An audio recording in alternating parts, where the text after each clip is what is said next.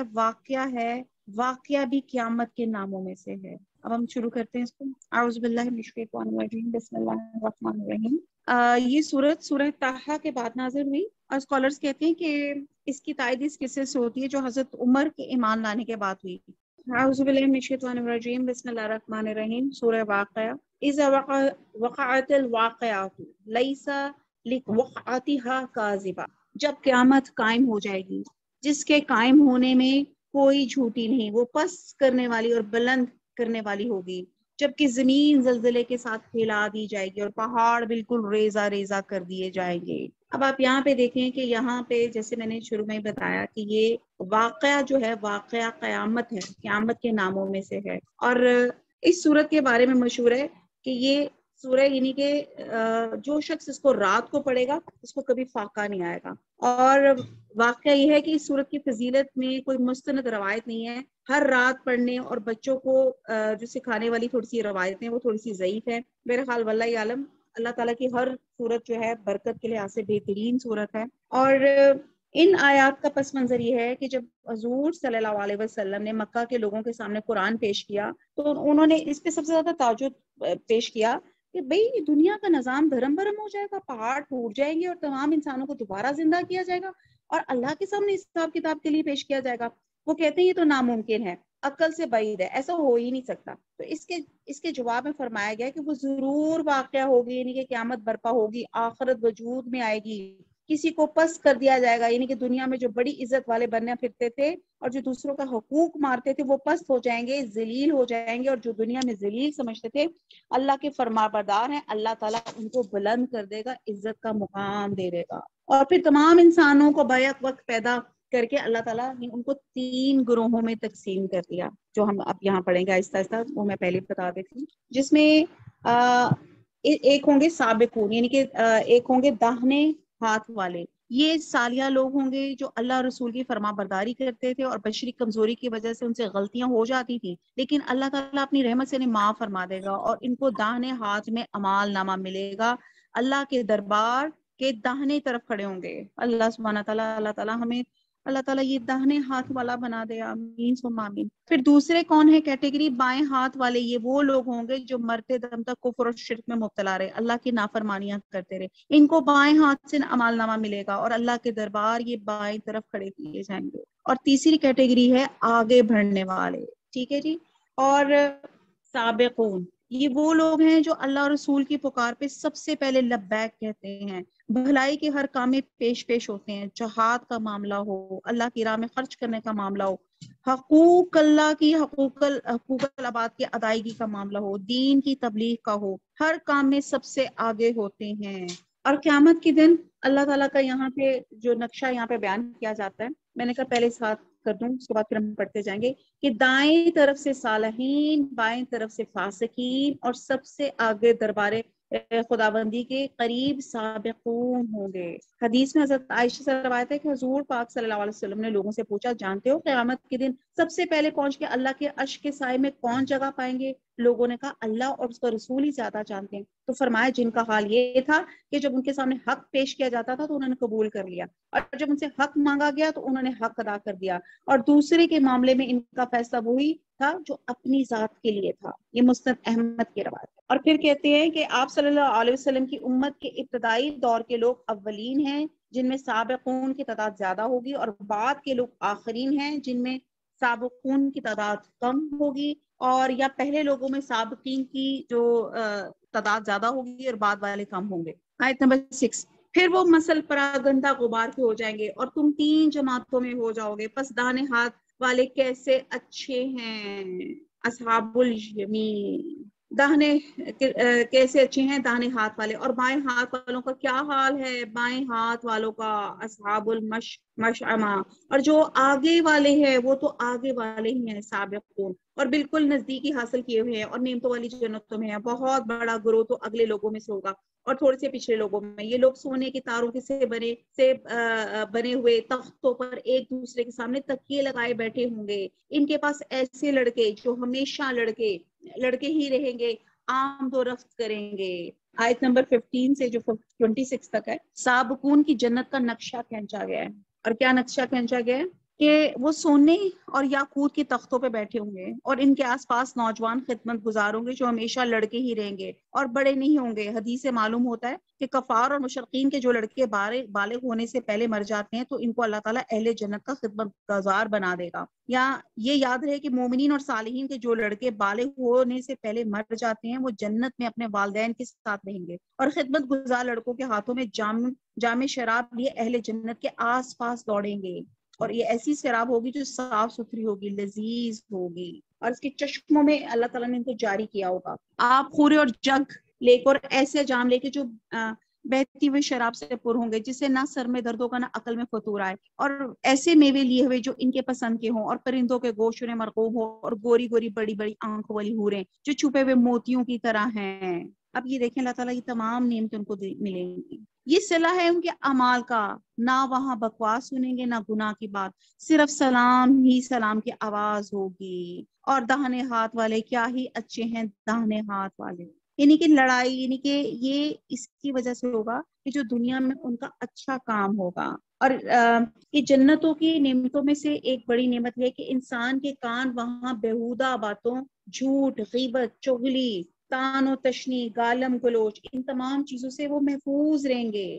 وہاں پہ یہ تمام چیزیں نہیں ہوں گی، اور سلامتی سلامتی ہوگی، اور بغیر کانٹوں کی بیریاں، طے بطے کیلوں، اور لمبے لمبے سائے، اور بہتے ہوئے پانی، اور باکثرت پھلوں میں جو نہ ختم ہونا روک لیے جائیں. اب آپ دیکھیں کیسی خوبصورت اللہ تعالیٰ نے ڈسکرپشن کی ہوئی ہے جنت کی. اور اونچے اونچے فرشوں میں ہوں گے، کہ جس طرح ہم ایک گھر نے ڈیزائن کرتے کہ میرا گھر ایسا ہو، میرا محل ایسا ہو، ہم نے ان کی بیویوں کو خاص طور پر بنایا ہے، ہم نے انہیں کنواریاں کر دیا ہے. اب یہاں پہ کہتے ہیں کہ اہل جنت کو ملنے والی جو بیویاں اور حور عین ہیں، یہ حور ولادت کے عام طریقے سے پیدا نہیں ہوں گی، بلکہ اللہ تعالیٰ خاص طور پہ انہیں جنت میں اپنے قدرت خاص سے بنائے گا. جو دنیاوی عورتیں ہوں گی وہ بھی حوروں کے علاوہ اہل جنت کو بیویوں کے طور پہ ملیں گی.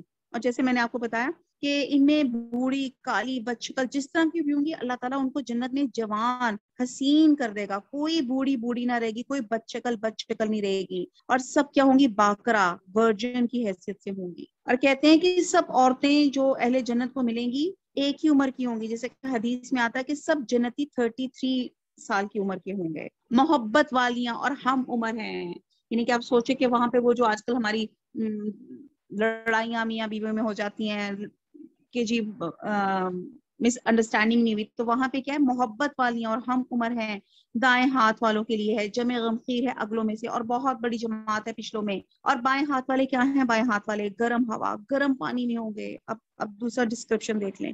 اور سیاہ دھوئیں کے سائے ہیں جو نہ ٹھنڈا ہے نہ فرد بخش، بے شک یہ لوگ اس سے پہلے بہت نازوں میں پلے ہوئے تھے. اب اس آیت میں داہنے ہاتھ والوں کا اب یہاں پہ ان کی بھی ڈسکرپشن کی جا رہی ہے. یہ بہت دفعہ ہم جہنم کی ڈسکرپشن کر بھی سکتے ہیں کہ جہنم کہ جو لوگ ہوں گے جب جہنم کے عذاب سے تنگ آئیں گے تو وہ ایک سائے کی طرف دوڑیں گے، لیکن جب وہاں پہنچیں گے تو پتہ چلے گا یہ سایہ نہیں، جہنمی کی آگ کا سخت سیاہ دھواں ہے. اور یہ آگ میں اور کہتے ہیں کہ یہ امام ضحاک فرماتے ہیں کہ آگ بھی سیاہ ہے، اہل نار بھی سیاہ رو ہوں گے، اور جہنم میں جو کچھ ملے گا سیاہ ہی ہوگا. اللہم اجرنا من النار، اللہم اجرنا من النار، اللہم اجرنا من النار. جو نہ ٹھنڈا ہے نہ فرد بخش ہے. بے شک یہ لوگ اس سے پہلے بہت نازوں میں پلے ہوئے تھے اور بڑے بڑے گناہوں پہ اصرار کرتے تھے، اور کہتے تھے کیا جب ہم مر جائیں گے اور مٹی اور ہڈی ہو جائیں گے تو پھر ہم دوبارہ کھڑے کیے جائیں گے؟ اور کیا ہمارے اگلے باپ دادا بھی؟ آپ کہہ دیجئے یقیناً سب اگلے اور پچھلے ضرور جمع کیے جائیں گے ایک مقررہ دن کے وقت. پھر تم اسے گمراہ اسے گمراہ ہو جھٹلانے والوں، البتہ کھانے والے ہو تھور کا درخت، اس سے پیٹ بھرنے والے ہو، پھر اس پر گرم کھولتا پانی پینے والا، اور پھر پینے والے بھی پیاسے اونٹوں کی طرح. کہتے ہیں ایک بیماری ہوتی ہے جس کی وجہ سے پانی پہ پانی پیتے جاتے ہیں لیکن پیاس نہیں بوجھتی. اور پھر یہ ہے کہ زکوم کھانے کے بعد پانی بھی اسی طرح پیو گے بطور عذاب، جس سے تمہاری پیاس بھی دور نہیں ہوگی. قیامت کے دن ان کی مہمانی یہ ہے، ان کو دردناک عذاب کی خوشخبری سنا دیجیے. اس لیے کہا جا رہا ہے، سورہ واقعہ سنائی جا رہی ہے کہ برے اعمال، نافرمانیوں سے بچیں ورنہ یہ مہمانی ہوگی نعوذ باللہ. ہم ہی نے تم کو سب کو پیدا کیا، پھر تم کیوں باور نہیں کرتے؟ اچھا پھر یہ تو بتاؤ جو منی تم ٹپکاتے ہو کہ اس کا انسان تم بناتے ہو یا پیدا کرنے والے ہم ہیں؟ اب آپ یہ دیکھتے ہیں آج کل بہت جو انفرٹیلٹی کیس، بہت بچوں کی شادی ہو جاتی ہے جی، ڈاکٹرز کے پاس جاتے ہیں، ڈاکٹرز کہتے ہیں ہاں جی بہت نارمل، بالکل سب ٹیسٹ سب چیزیں ٹھیک ہیں، بس جی اللہ سے دعا کریں. تو آپ یہ دیکھتے ہیں کہ یہ اللہ ہی ہے، جب ارادہ کر لے گا جس بچے نے دنیا میں آنا ہے وہ اللہ ہی کے کہنے پہ آئے گا، اور اللہ ہی وہ وقت جو ہے مقرر فرمائے گا. یہاں سے اللہ تعالیٰ سے دعا مانگتے ہیں کہ جو لوگ اللہ تعالیٰ اولاد کی خواہش مند ہے، اللہ تعالیٰ ان کو صحت، زندگی، تندرستی والی اولاد عطا فرمائے، اور جو بیٹے مانگتے اللہ تعالیٰ ان کو بیٹے عنایت فرمائے. آمین ثم آمین. ہم ہی نے تم میں موت کو متعین کر دیا، ہم اس سے ہارے ہوئے نہیں کہ تمہاری جگہ تم جیسے اور پیدا کرے، تمہیں نئے سرے سے اس عالم میں پیدا کرے جس سے تم بالکل بے خبر ہو، تمہیں یقینی طور پہ پہلی دفعہ کی پیدائش معلوم ہی ہے، پھر کیوں عبرت حاصل نہیں کرتے؟ اچھا پھر یہ بھی بتاؤ تم جو کچھ کرتے ہو اسے تم ہی اگاتے ہو یا ہم اگانے والے ہیں؟ اب یہ دیکھیں اللہ تعالیٰ پھر بتا رہے ہیں غور و فکر کرو، یہ جو تم بیج زمین پہ ڈالتے ہو، ایک بے جان چیز بیج، وہ نیچے زمین پھاڑ کر نیچے چلا جاتا ہے، پھر اس کی روٹ اور شوٹس اور پھر اس میں سے سٹیمز اور پھر اس میں سے پھل پھول نکلتے ہیں. اس کو تم لگاتے ہو یا ہم لگانے والے ہیں؟ اگر ہم چاہیں تو اسے ریزہ ریزہ کر ڈالے اور تم حیرت کے ساتھ باتیں بناتے ہی رہ جاؤ. پیچھے ہم نے پڑھا نا کہ ایک شخص بڑا غرور تھا اس کو اپنے باغ پہ، اور پھر کیا تھا کہ جب وہ صبح باغ میں آیا تو وہ باغ اس کا ریزہ ریزہ ہو گیا. تو یہ اللہ ہی ہے. آیت نمبر 66 کہ ہم ہی تو تاوان کہ ہم پر تو تاوان پر ہی پڑ گیا، بلکہ ہم بالکل محروم ہی رہ گئے. اچھا یہ بتاؤ جس پانی کو تم پیتے ہو، اب پانی کی امپورٹنس ایک ایک چیز کی اللہ تعالیٰ یہاں امپورٹنس بتا رہے ہیں کہ بتاؤ جو تم جس کو میرے علاوہ شریک بناتے تھے، ان میں سے کوئی ایک چیز بھی تمہیں پرووائڈ کر سکتا ہے؟ اچھا یہ بتاؤ کہ جس پانی کو تم پیتے ہو اسے بادلوں سے بھی تم ہی اتارتے ہو یا ہم برساتے ہیں؟ اگر ہماری منشا ہو تو اسے کڑوا زہر کر دے، پھر تم ہماری شکر گزاری کیوں نہیں کرتے؟ یعنی اللہ تعالیٰ کہتا ہے اگر ایسی ٹرین کر دیتے تو پھر کیا کر جاتا، پھر کیا کر سکتے تھے؟ اچھا ذرا یہ بھی بتاؤ جو آگ تم سلگاتے ہو اس کے درخت کو تم نے پیدا کیا ہے یا ہم اس کے پیدا کرنے والے ہیں؟ کہتے ہیں کہ عرب میں دو درخت ہے، مرخ اور افار، ان دونوں سے ٹہنیاں لے کے ان کو آپس میں رگڑا جائے تو آگ کے شرارے پیدا ہوتے. ہم نے اسے سبب نصیحت کیا اور مسافروں کے فائدے کی چیز بنایا. اب آپ دیکھتے ہیں کہ درختوں کے فائدے دیکھیں، آپ اسے روشنی، اسے گرمی اور ایندھن حاصل کرتے ہیں. اور حدیث میں ہے کہ جن تین چیزوں کو عام رکھنے کا اور ان کو کسی کو نہ روکنے کا حکم ہے، اس میں پانی، گھاس کے علاوہ آگ بھی ہے. بس اپنے بہت بڑے رب کے نام کی تسبیح کیا کرو. بس میں قسم کھاتا ہوں ستاروں کے گرنے کی، اور اگر تمہیں معلوم ہو تو یہ بہت بڑی قسم ہے. اب آپ دیکھیں ستاروں کے گرنے کی، اب دیکھیں اللہ تعالیٰ نے دنیا کی ہر چیز اپنے آربٹ میں چل رہی ہے، اور آپ سوچیں کہ اگر یہ آربٹ سے گر جائیں تو پھر کیا ہو. اگر تمہیں علم ہو تو یہ بہت بڑی قسم ہے. بے شک یہ قرآن بہت بڑی عزت والا ہے جو ایک محفوظ کتاب میں درج ہے جسے صرف پاک لوگ ہی چھو سکتے ہیں. اب یہاں پہ جو لوگ کہتے تھے قرآن شیاطین لے کے اترے ہیں، تو یہاں بتایا جا رہا ہے کہ قرآن جو ہے یہ اللہ تعالیٰ نے اپنے فرشتوں کے ذریعے اپنے رسولوں پر اتارا تاکہ وہ لوگوں کو اللہ کا پیغام دے سکیں. اور آگے لکھا گیا ہے کہ لا یمسہ الا المتطہرون، تو اس کو صرف پاک لوگ ہی چھو سکتے ہیں. اور بہرحال اس میں بہت سے معاملات نکلتے ہیں. اس میں وہ معاملہ جو میں بالکل شروع میں بتا رہی تھی کہ حضرت عمر کا جو واقعہ ہم بتا رہی تھی، شروع میں نے بتایا تھا کہ حضرت عمر جب ایمان لانے نان مسلم تھے، اور جب وہ بڑے غصے سے ایک دن گھر سے نکلے کہ میں حضور صلی اللہ علیہ وسلم کو قتل کر دوں گا، تو راستے میں کسی نے کہا کہ آپ کی تو اپنی بہن اور بہنوئی ایمان لا چکی ہیں. تو آپ غصے سے ان کے گھر گئے تو ان کی بہن کچھ تلاوت کری تھی سورہ طٰہٰ سے، اور آپ نے پھر اس کو بہت مارا، اور جب ان کا خون دیکھ کر تو پھر ان کا تھوڑا سا غصہ، ان کا دل نرم ہوا، تو انہوں نے کہا اچھا، ان کو ندامت ہوئی. انہوں نے کہا اچھا مجھے وہ صحیفہ دکھاؤ جس کو تم لوگوں نے چھپایا ہے، دیکھوں تو صحیح اس میں کیا لکھا ہے. یعنی کہ جب وہ آئے تھے تو ان کی بہن نے وہ صحیفہ چھپا دیا تھا. تو بہن نے کہا آپ اپنے شرک کی وجہ سے ناپاک ہیں، اور سورہ واقعہ کی آیت پڑی تھی کہ اس کو صرف پاک آدمی ہی ہاتھ لگا سکتا ہے. پھر حضرت عمر نے غسل کیا اور صحیفے کو لے کے پڑھا اور ایمان لے آئے. اور آپ یہاں سے اندازہ لگائیں ایک نان مسلم قرآن کی آیت اس کو سمجھ آتی تھی تو وہ ایمان لے آیا. اور ہم مسلمان دیکھیں جو ہم بائی برتھ مسلمان ہیں، ہم تو قرآن پڑھ کر بھی مسلمان نہیں ہو پاتے. تو یہاں پہ ایک یہ بھی نکلتا ہے کہ جیسے جب تعلیم کا سلسلہ ہو اور پڑھنے پڑھانے کا سلسلہ ہو، اور اس میں جیسے اس میں لکھا ہے اس میں پاک لوگ ہی ہاتھ لگا سکتے ہیں، تو مومن ناپاک نہیں ہوتا. اور کفر اور شرک کی نجاست جو ہے یہی ناپاکی ہے. اور جب تعلیم اور پڑھنے پڑھانے کا سلسلہ ہو اور اس میں آپ کو جب خاص آپ کا سائیکل بھی چل رہا ہو تو آپ قرآن کو اوٹ سے پکڑ سکتے ہیں. بس اس میں اس کی تجوز کا یہ خیال رکھنا ہے کہ عربک کے اوپر آپ کی انگلیاں یا آپ کے ہاتھ جو ہے وہ نہ لگے. تو آپ ٹیشو پیپر کی مدد سے آپ پڑھنا پڑھا بھی سکتے ہیں، بس عربک کے اوپر آپ کا ہاتھ نہ لگے. یہ رب العالمین کی طرف سے اترا ہوا ہے. بس کیا تم ایسی بات کو سرسری معمولی سمجھ رہے ہو اور اپنے حصے میں یہی لیتے ہو کہ جو ٹاتے پھرو؟ بس جب کہ روح نرخرے تک پہنچ جائے اور تم اس وقت تک رہے، ہم اس شخص سے بنسبت تمہارے بہت زیادہ قریب ہوتے ہیں لیکن تم نہیں دیکھ سکتے. یعنی کہ روح نکلتے ہوئے، یعنی کہ اللہ تعالیٰ کہتے ہیں کہ اللہ کے کرندے، موت کے فرشتے جو اس کی روح قبض کرتے ہیں اس کے زیادہ قریب ہوتے ہیں لیکن تم دیکھ نہیں سکتے. بس اگر تم کسی کے زیر فرمان نہیں اور اس کال میں سچے ہو تو ذرا اس روح کو تو لوٹاؤ. اللہ تعالیٰ فرما رہے ہیں اچھا چلیں اگر کسی کے اختیار میں ہے جن کو تم اللہ کے ساتھ شریک ٹھہراتے ہو تو وہ لے آئیں.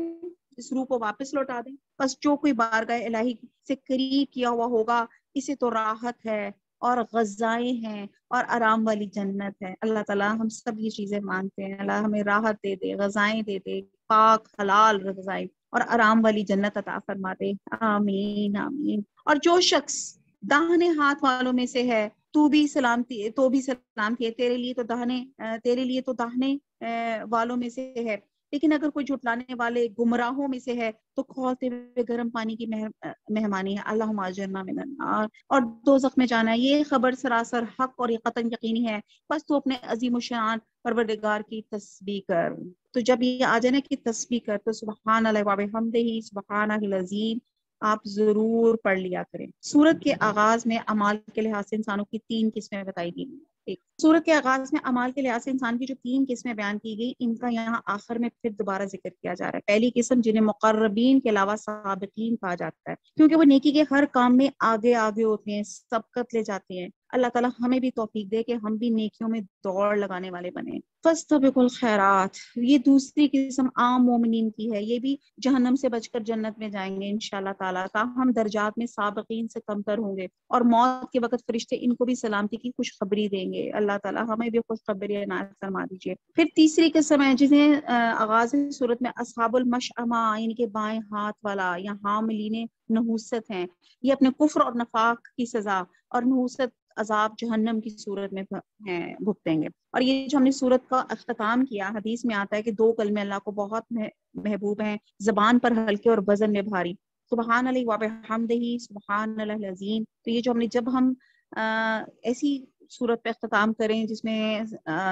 اللہ تعالیٰ کی تسبیح ہو، تو ضرور آپ بھی ذکر کر لیا کریں۔ سورہ حدید آتی ہے، اعوذ باللہ من الشیطان الرجیم، بسم اللہ الرحمن الرحیم۔ سبح للہ ما فی السماوات والارض وهو العزیز الحکیم، لہ ملک السماوات والارض یحیی ویمیت وہو علی کل شیء قدیر، هو الاول۔ آیت نمبر 3۔ یہ آیت جو میں پڑھنے لگی ہوں، یہ آیت 1000 آیات سے بہتر ہے، اور کہتا ہے کہ شیطان کے وسوسوں سے یہ محفوظ کرنے والی ہے۔ اور امام راضی کہتے ہیں کہ یہ آیت تمام قرآن کا نچوڑ ہے، اور وہ آیت کیا ہے؟ هو الاول والآخر والظاہر وباطن وہو بکل شیء علیم۔ کائنات کی ہر چیز زبان حال سے اور زبان سے اللہ کی تسبیح بیان کر رہی ہے، اور یہ آیت بھی تسبیح ہی سے شروع ہوئی، یعنی کہ پچھلی آیت بھی تسبیح پہ ختم ہوئی، اور یہ آیت کی تسبیح سے شروع ہوئی کہ آسمان اور زمین میں جو ہے سب اللہ کی تسبیح کر رہے ہیں، وہ زبردست حکمت ہے۔ آسمان اور زمین کی بادشاہت اسی کی ہے، وہی زندگی دیتا ہے اور موت بھی، اور وہ ہر چیز پہ قادر ہے، وہی پہلے ہے، وہی پیچھے ہے، وہی ظاہر ہے، وہی مخفی ہے، وہ ہر چیز کو جاننے والا ہے۔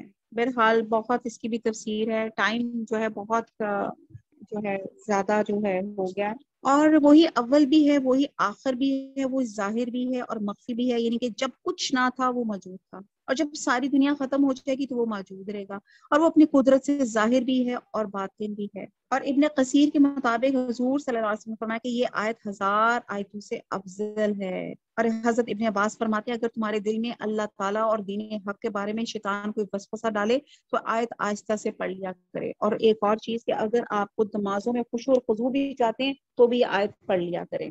وہی ہے جس نے آسمانوں اور زمین کو 6 دن میں پیدا کیا، پھر عرش مصطفیٰ ہو گیا، وہ خوب جانتا ہے اس چیز کو جو زمین میں جائے، یعنی کہ اللہ تعالیٰ جانتا ہے جو چیز زمین میں جائے اور جو اس سے نکلے اور جو آسمان سے نیچے ہے اور جو کچھ چڑھ کر اس میں جائے، جہاں کہیں تم ہو وہ تمہارے ساتھ ہے، جو تم کر رہے ہو اللہ دیکھ رہا ہے، واللہ بصیر بالعباد، یعنی کہ اللہ تعالیٰ کے پاس تمام مخفی اشیاء کے خزانے ہیں۔ اللہ تعالیٰ ہر چیز کو جانتا ہے، کیا کچھ خشکی میں ہے، کیا دریا میں ہے، کوئی پتا نہیں گرتا لیکن وہ جانتا ہے، کوئی دانہ زمین کے تاریک حصوں میں نہیں پڑتا اور کوئی تر اور نہ کوئی خشک چیز گرتی ہے، لیکن وہ سب کتاب مبین میں ہے۔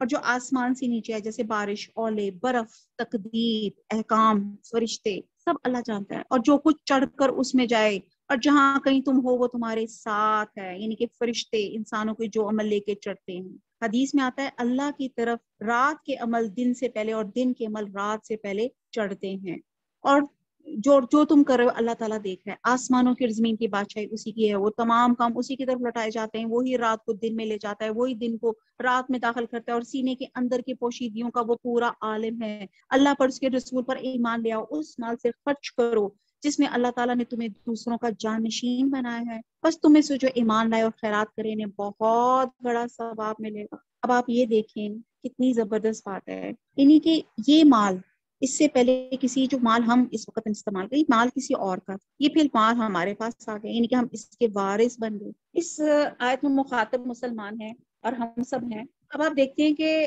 اگر ہم نے اللہ کی راہ میں خرچ نہ کیا تو بعد میں اس کے وارث بننے والے سے اللہ کی راہ میں خرچ کر کے زیادہ سعادت حاصل کر سکتے ہیں، اور اگر وہ اسے نافرمانی میں خرچ کریں تو اس کے معاونت کے جرم میں ہم خود بھی آ سکتے ہیں۔ حدیث میں آتا ہے انسان کہتا ہے میرا مال، حالانکہ تیرا مال وہ ایک تو وہ ہے جو تو نے کھا پی کے فنا کر دیا، دوسرا وہ ہے جسے پہن کے بوسیدہ کر دیا، اور تیسرا وہ ہے جو اللہ کی راہ میں خرچ کر کے آخرت کے لیے ذخیرہ کر دیا۔ اس کے علاوہ جو کچھ ہے وہ سب دوسروں کے حصے میں آئے گا۔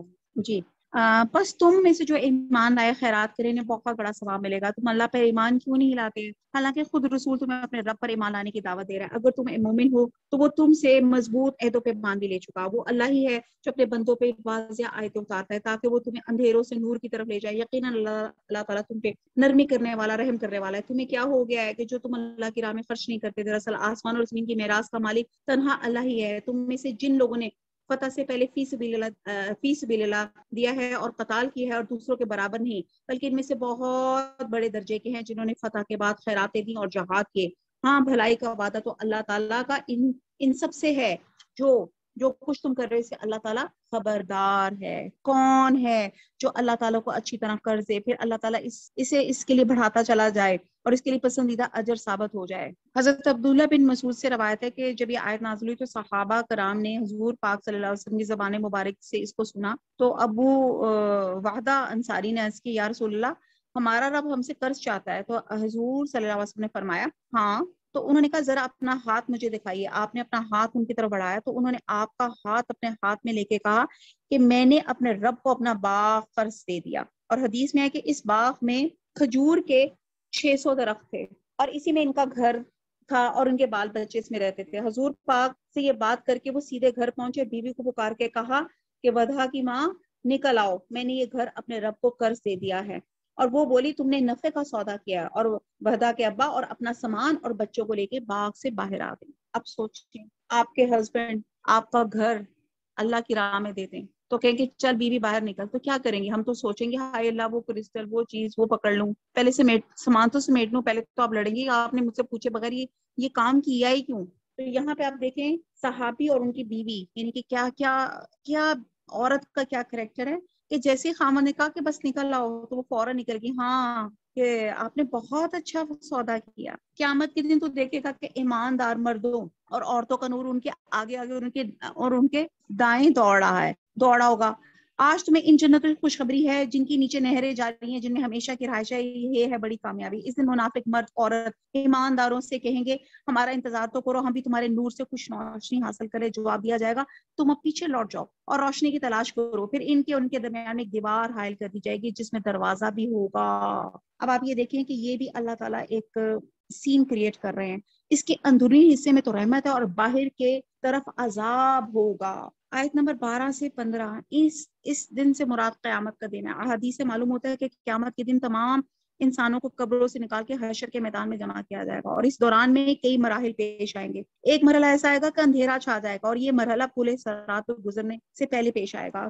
کچھ نظر نہیں آئے گا۔ اس کے بعد نور تقسیم کیا جائے گا، ہر مومن کو نور عطا کیا جائے گا اس کے عمل کے مطابق۔ منافق اور کافر اندھیروں میں ٹھوکریں کھائیں گے اور مومن کی جو شخصیت ہوگی وہ نور سے یعنی کہ ہر بندے کا اپنا نور ہوگا۔ حضور پاک صلی اللہ علیہ وسلم نے فرمایا کہ کسی کا نور اتنا تیز ہوگا کہ مدینہ سے عدن تک کی مسافت کے فاصلے کے برابر تک پہنچا ہوگا، اور کسی کی نور مدینہ سے صنعاء تک اور کسی کا اس سے کم، یہاں تک کہ کوئی مومن ایسا بھی ہوگا جس کا نور اس کے قدموں سے آگے نہ بڑھے گا۔ اس حدیث سے معلوم ہوتا ہے کہ جس مومن ذات سے دنیا میں جتنی نیکیاں پھیلیں اس کا نور اتنا ہی تیز ہوگا۔ اللہ تعالیٰ ہمیں توفیق دے کہ ہم نیکیاں پھیلانے والے بنے۔ میدان حشر سے جب اہل ایمان پل صراط سے جنت کی طرف جا رہے ہوں گے تو ان کے آگے اور دائیں طرف نور ہوگا، وہ اپنے نور کے ساتھ جنت میں داخل ہوں گے۔ منافقین کو نور نہیں ملے گا اور اندھیرے میں کچھ نظر نہیں آئے گا اور وہ پل صراط پہ نہیں چڑھ سکیں گے، اور وہ اہل ایمان کو کہیں گے بھئی ہاں آجو تھوڑا سا میں نور ہی دے دو۔ ہاں تو یہاں پہ کہا جائے گا کہ نور حاصل کرنے کی جگہ تو تم پیچھے چھوڑا ہے دنیا میں، دنیا پہ تم اگر خلوص اور شعور کے ساتھ ایمان لاتے، رب کی رضا کے لیے نیک عمل کرتے، تو یہاں تمہیں نور نصیب ہوتا اور ان کے درمیان میں ایک دیوار کھڑی کی جائے گی۔ مومنین جنت میں داخل ہو جائیں گے، منافقین عذاب کی لپیٹ میں آ جائیں گے۔ منافقین مومنین کو پکاریں گے، ہم تمہارے ساتھ نہیں تھے، ہم تمہارے ساتھ نمازیں پڑھتے تھے، روزے رکھتے تھے، ہاں، پر وہ کہیں گے، مومنین کہیں گے، تم نے اپنے آپ کو فتنے میں ڈال رکھا، تم کفر اور کافرانہ تہذیب سے متاثر تھے، اسلام کے لیے یکسو نہیں تھے۔ ایسے لگ رہا ہے کہ یہ بات ہمیں اللہ تعالیٰ فرما رہا ہے۔ اللہ ہمیں معاف فرما دے۔ میدان حشر میں کن اعمال کے سبب نور ملے گا، یہ تھوڑا سا ہم پڑھ لیتے ہیں۔ حضرت ان سے روایت ہے، حضور صلی اللہ علیہ وسلم نے فرمایا، خوشخبری سنا دو ان لوگوں کو کہ میدان حشر میں مکمل نور ان کو ملے گا جو رات کے اندھیروں میں مسجد کی طرف جاتے ہیں۔ اللہ تعالیٰ ہمیں مسجدوں میں جانے والا بنا دے، ہمارے شوہروں کو، ہمارے باپوں کو، ہمارے بیٹوں کو۔ حضرت ابن عمر سے روایت ہے کہ رسول صلی اللہ علیہ وسلم نے فرمایا کہ جو شخص 5 نمازوں کی حفاظت کرے گا، یعنی کہ پابندی کے ساتھ نماز پڑھے گا، خشوع و خضوع کے ساتھ پڑھے گا، قیامت کے دن اس کو نور اور برہان ملے گی۔ پھر حضور صلی اللہ علیہ وسلم نے فرمایا کہ ظلم سے بچو، ظلم ہی حشر میں اندھیرا بن جائے گا۔ بہرحال اللہ تعالیٰ ہمیں نور حاصل کرنے کی توفیق عطا فرمائے، اور وہ نور آج اس وقت ہم اس دنیا میں ہی حاصل کر سکتے ہیں۔ یہ چلا چلا کے ان سے کہیں گے کہ ہم تمہارے ساتھ ہی نہ تھے، وہ کہیں گے ہاں تھے تو صحیح، لیکن تم نے اپنے آپ کو فتنے میں پنسا ڈال رکھا تھا اور انتظار ہی میں رہے اور شک و شبہ کرتے رہے، تمہیں تمہاری فضول تمناؤں نے دھوکے ہی نہیں رکھا، یہاں تک اللہ کا حکم آ پہنچا، تمہیں اللہ کے بارے میں دھوکہ دینے والے نے ہی دھوکے میں ہی رکھا۔ الغرض آج تم سے نہ فدیہ اور نہ بدلہ قبول کیا جائے گا، اور نہ کافروں سے تم سب کا ٹھکانہ دوزخ ہے، وہی تمہاری رفیق ہے، وہی برا ٹھکانہ ہے۔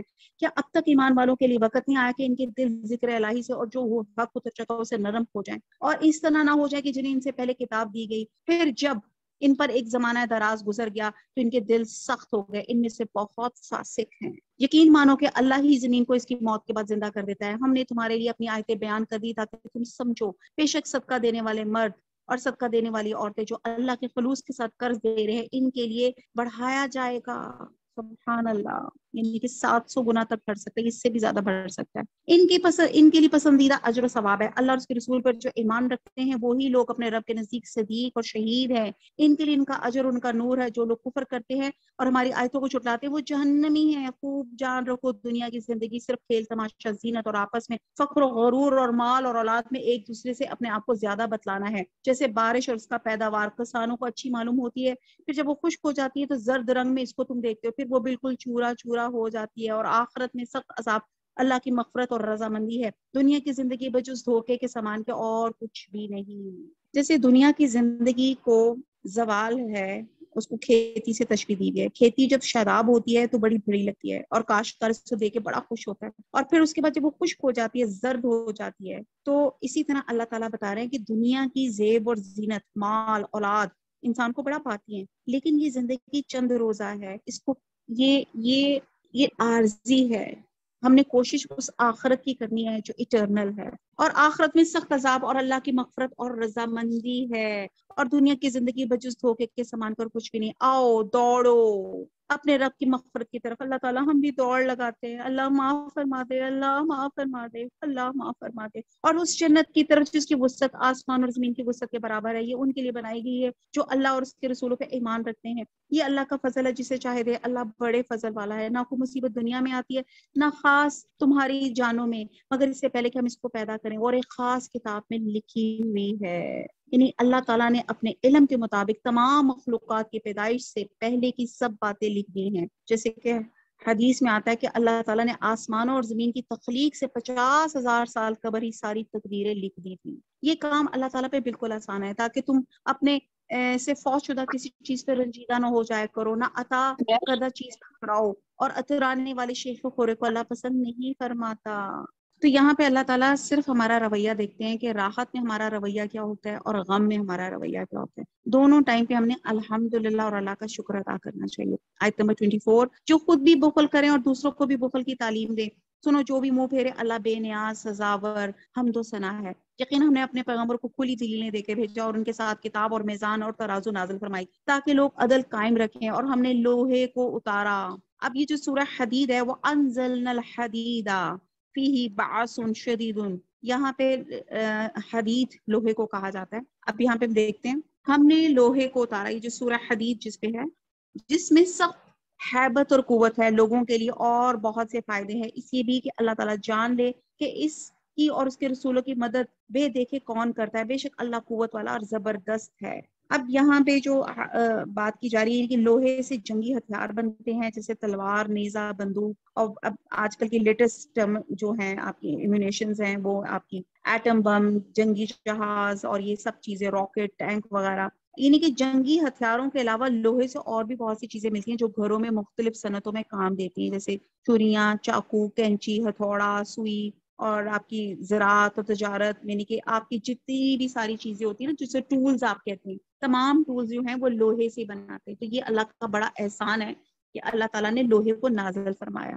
بے شک ہم نے نوح اور ابراہیم کو پیغمبر بنا کے بھیجا، ہم نے ان دونوں کو اولاد میں پیغمبری اور کتاب جاری رکھی، تو ان میں سے کچھ تو رائے یافتہ ہوئے، ان میں سے اکثر بہت نافرمان ہیں۔ ان کے بعد پھر بھی ہم نے اپنے رسولوں کو پے در پہ بھیجتے رہے، اور ان کے بعد عیسیٰ بن مریم کو بھیجا، انہیں انجیل عطا فرمائی، ان کے ماننے والوں کے دلوں میں شفقت اور رحم پیدا کیا، اور ہاں رہبانیت ترک دنیا تو ان لوگوں نے از خود ایجاد کر لی تھی، ہم نے ان پر اسے واجب نہ کیا تھا سوائے اللہ تعالیٰ کی رضا جوئی کی، سو انہوں نے اس کی پوری رعایت نہ کی، پھر بھی ہم نے ان میں سے جو ایمان لائے تھے انہیں ان کا اجر دیا، اور ان پر زیادہ تر لوگ نافرمان ہیں۔ تو راہبانیت جو ہے وہ اسلام میں نہیں ہے، اور راہبانیت جو ہے یہ لوگوں نے بدعت ہی کی ہوئی ہے کہ ہم کچھ راہبانیت کا مفہوم ترک دنیا ہے، یعنی کہ آپ سوچتے ہیں کہ آپ دنیا سے تعلق چھوڑ کر کسی جنگل اور صحرا میں جا کے اللہ کی عبادت کریں۔ اس کا پس منظر یہ ہے کہ حضرت عیسیٰ علیہ السلام کے بعد ایسے بادشاہ ہوئے جنہوں نے تورات اور انجیل میں تبدیلی کر دی، اور جسے ایک جماعت نے قبول کیا اور انہوں نے بادشاہوں کے ڈر سے پہاڑوں اور غاروں میں پناہ حاصل کر لی، اور یہ اس کا آغاز تھا۔ اور اس کے بعد آنے والے لوگوں نے اپنے بزرگوں کی اندھی تقلید میں سے شہر بدری کو عبادت کا طریقہ بنا لیا، اور اپنے گرجاؤں اور جو اپنے چرچز وغیرہ ہیں اس میں انہوں نے یہ نہیں کہ یہ کر لیا اور اس کو دین کا ایک حصہ بنا لیا جس کو بدعت کہتے ہیں۔ تو یہ رہبانیت ان کی اپنی ایجاد کی، آپ دیکھیں آج کل کے جو کرسچنس میں جو نانز ہوتی ہیں، جو یہ ہوتے ہیں، یہ لوگ شادیاں نہیں کرتے کہ جی ہم نے اپنے آپ کو اپنے مذہب کے لیے وقف کر دیا، لیکن آپ دیکھتے ہیں کہ یہ شادیاں نہ بھی کر کے انلیگلی وہ تمام کام کر رہے ہوتے ہیں۔ تو بہرحال اسلام کتنا خوبصورت مذہب ہے کہ جس میں شادی کی، آپ کو کام کرنے کی، عبادت کرنے کی بہت ایک معتدل دین ہے کہ جس میں ہر طرح کی آزادی بھی ہے اور ہر طرح کی سہولت اور آسانیاں بھی اللہ تعالیٰ نے عنایت فرمائی ہیں۔ آیت نمبر 28، اور اے وہ لوگوں جو ایمان لائے ہو، اللہ سے ڈرتے رہا کرو اور اس رسول پر ایمان لاؤ جنہیں اپنی رحمت کا دوہرا حصہ دے گا اور تمہیں نور دے گا جس کی روشنی میں تم چلو پھرو گے، تمہارے گناہ بھی معاف فرما دے گا، اللہ بخشنے والا مہربان ہے۔ اسی کے اہل کتاب جان لے کہ اللہ کے فضل کہ کسی حصے پہ انہیں اختیار نہیں، اور یہ کہ سارا فضل اللہ ہی کے ہاتھ میں ہے، وہ جسے چاہے دے، اللہ ہے ہی بڑے فضل والا، ذو الفضل عظیم۔ اس آیت میں ان مسلمانوں کو خطاب کیا جا رہا ہے جو زبان سے تو محمد صلی اللہ علیہ وسلم ایمان لیا لیکن دل ان کے غفلت برت رہے تھے۔ ان کو کہا جا رہا ہے کہ سب کے دل سے ایمان لاؤ، نہیں تو تمہیں لاؤ، اس پر تمہیں دگنا اجر دیا جائے گا، ایک کفر سے اسلام کی طرف آنے پہ اور دوسرا صدق کے دل سے ایمان لانے پر۔ اور آخرت میں اللہ تعالیٰ یہ بھی فرما رہے ہیں کہ پل صراط پہ بھی چڑھنے پہ نور دیا جائے گا جس سے تم جنت میں داخل ہوگے اور تمہارے اگلے سارے گناہ معاف فرما دے گا۔ الحمدللہ 27واں سپارہ ختم ہوا۔ وما علینا الا البلاغ، سبحانک اللہم وبحمدک، نشہد ان لا الہ الا انت، نستغفرک ونتوب الیک۔ والسلام علیکم ورحمۃ اللہ وبرکاتہ۔